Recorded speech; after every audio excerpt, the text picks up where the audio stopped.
Mga kapuso, walang bagyo o sama ng panahon pero binaha ang ilang bahagi ng bansa. Ano na siya kuhan, waterfalls.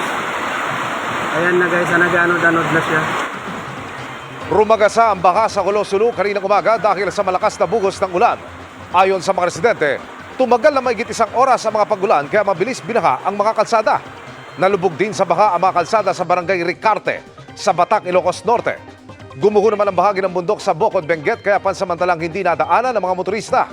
Agad nagsagawa ng clearing operation sa mga pag-ulang yan, dulot ng easterlies at localized thunderstorms na magpapatuloy ang epekto sa ilang bahagi ng bansa. Base sa datos ng Metro Weather, umaga bukas may tsansa na ng kalat-kalat na ulan sa Palawan, Aurora, Quezon, pati sa ilang bahagi ng Visayas at Mindanao. Sa hapon, malawakan na ang pag-ulan at may malalakas na buhos kaya doble ingat. Posible ang heavy to intense rains lalo sa Central Luzon, Mimaropa, Western at Eastern Visayas at malaking bahagi ng Mindanao. Maging handa po sa banta ng baha o landslide. Dito sa Metro Manila, maaaring bago magtanghali ay may mga pag-ulan na. Posibleng maulit o magpatuloy yan sa hapon, kaya huwag kalimutang magdala ng payo.